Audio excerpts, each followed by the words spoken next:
Hello friends, हमारे देश में जितने भी महापुरुष हुए हैं उन्होंने आर्थिक कमज़ोर वर्ग, गरीबों पर, आदिवासियों पर हो रहे अत्याचार का पुरजोर विरोध किया। उन्हीं में से महान क्रांतिकारी थे बिरसा मुंडा। अंग्रेजों की शोषणकारी नीति और असह्य परतंत्रता से भारतवर्ष को मुक्त कराने में अनेक महापुरुषों ने अपनी शक्ति और सामर्थ्य के अनुसार योगदान दिया। इन्हीं में से एक महापुरुष थे बिरसा मुंडा। उन्होंने अबुआ दिसोमरे अबुआ राज अर्थात हमारे देश में हमारा शासन का नारा दिया। दोस्तों, बिरसा मुंडा का जन्म 15 नवंबर 1875 को चालकत ग्राम में हुआ था, लेकिन बिरसा मुंडा का पैतृक गांव उलीहातू था। सन 1886 ईस्वी सन से जर्मन ईसाई मिशन द्वारा संचालित चाईबासा के एक उच्च विद्यालय में बिरसा ने शिक्षा ग्रहण की। बिरसा मुंडा को अपनी भूमि और संस्कृति से गहरा लगाव था। बिरसा मुंडा आदिवासियों के लिए भूमि आंदोलन के समर्थक थे। वे वाद विवाद में हमेशा प्रखरता के साथ आदिवासियों की जल, जंगल और जमीन पर हक की वकालत करते थे। दोस्तों, ईसाई धर्म के पादरी डॉक्टर नोट्रेट ने कहा कि यदि वे लोग ईसाई बने रहे तो और उनके अनुदेशों का पालन करते रहे तो मुंडा सरदारों की छीनी हुई भूमि को वापस करा देंगे। लेकिन 1886 से 1887 में मुंडा सरदारों ने जब भूमि वापस का आंदोलन किया तो इस आंदोलन को न केवल दबा दिया गया बल्कि ईसाई मिशनरियों द्वारा इसकी भर्त्सना की गई, जिससे बिरसा मुंडा को गहरा आघात लगा। उनकी बगावत को देखते हुए उन्हें विद्यालय से निकाल दिया गया। फलता 1890 में बिरसा तथा उसके पिता चाईबासा से वापस आ गए।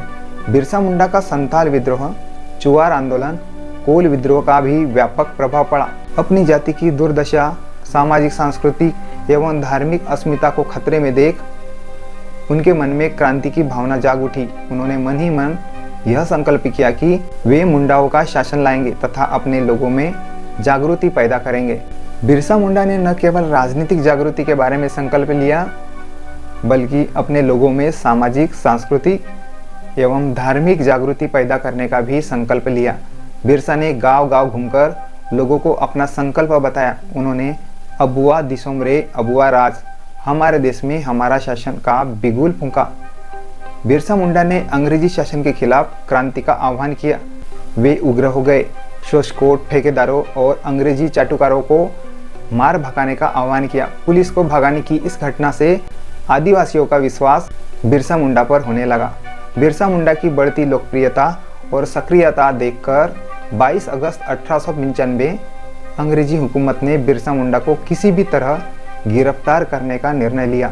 दूसरे दिन सुबह मेयर्स बाबू जगमोहन सिंह तथा 20 सशस्त्र पुलिस बल के साथ बिरसा मुंडा को गिरफ्तार करने चल पड़े। पुलिस पार्टी 8:30 बजे सुबह बंदगांव से निकली एवं 3 बजे शाम को चालकत पहुंची। बिरसा के घर को उन्होंने चुपके से घेर लिया। एक कमरे में बिरसा मुंडा आराम से सो रहे थे। काफ़ी मशक्कत के बाद बिरसा मुंडा को गिरफ्तार किया गया। उन्हें शाम को 4 बजे रांची में डिप्टी कलेक्टर के सामने पेश किया गया। रास्ते में उनके पीछे भीड़ का सैलाब था। भीड़ कम होने का नाम नहीं ले रही थी। ब्रिटिश अधिकारियों को आशंका थी कि उग्र भीड़ कोई उपद्रव न कर बैठे, लेकिन बिरसा मुंडा ने भीड़ को समझाया। बिरसा मुंडा के खिलाफ मुकदमा चलाया गया। मुकदमा चलाने का स्थान रांची से बदलकर खुंटी कर दिया गया। बिरसा को राजद्रोह के लिए लोगों को उकसाने के आरोप में 50 रुपए का जुर्माना तथा 2 वर्ष सश्रम कारावास की सजा दी गई। उलगुलान की आग जरूर दब गई, लेकिन यह चिंगारी बनकर रह गई जो आगे चलकर विस्फोटक रूप धारण किया।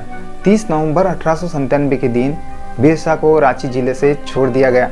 यहाँ 24 दिसंबर 1899 को उलगुलान पुनः प्रारंभ कर दिया गया। तमाम क्षेत्रों में क्रांति की आग भड़क गई।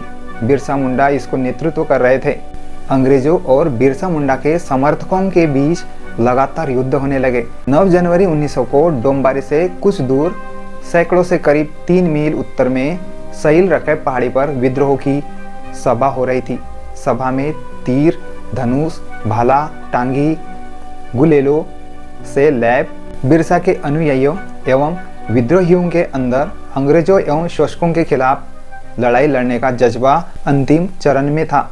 तभी पुलिस पार्टी ने उस सभा के सामने आकर विद्रोहियों को आत्मसमर्पण एवं हथियार डालने को कहा। बिरसा के समर्थकों ने मना कर दिया, जिसके बाद अंग्रेजी सेना ने भीड़ पर आक्रमण कर दिया।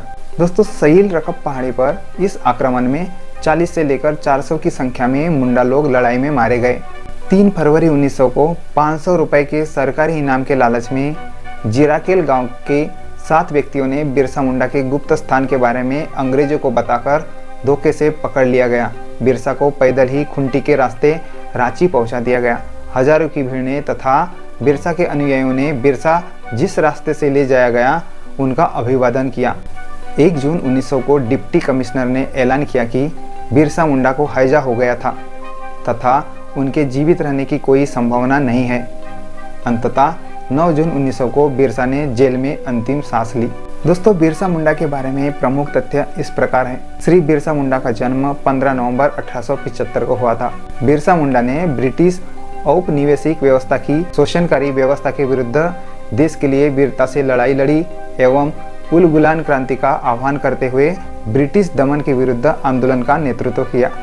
बिरसा ने जनजातियों को ईसाई धर्म में धर्मांतरण करने के लिए मिशनरियों के प्रयासों को जानने के बाद बिरसैत की विचारधारा प्रारंभ की। उन्होंने मुंडाओं से आग्रह किया कि वे शराब पीना छोड़ दें, अपने गांव को साफ रखें एवं जादू टोना तथा तंत्र मंत्र में विश्वास करना बंद करें। बिरसा मुंडा ने मुंडा विद्रोह का नेतृत्व किया। बिरसा मुंडा ने 1899 से 1900 में रांची के दक्षिण में मुंडा विद्रोह की शुरुआत की। इसे उलगुलान अथवा महान कोलाहल के नाम से भी जाना जाता है। बिरसा का उद्देश्य अंग्रेजों को खदेड़कर मुंडा राज की स्थापना करना था। मुंडा विद्रोह ने मुंडाओं के दुख के निम्नलिखित कारणों की पहचान की। हिंदू जमींदारों तथा साहूकारों ने मुंडा जनजातियों की जमीन छीन ली। तो दोस्तों, यह था बिरसा मुंडा का जीवन परिचय एवं उनका इतिहास। तो दोस्तों, आज की यह वीडियो आपको कैसी लगी कमेंट्स जरूर कीजिएगा, और अगर आप चैनल पर नए हैं तो चैनल को सब्सक्राइब जरूर कीजिएगा। मिलते हैं नेक्स्ट वीडियो में।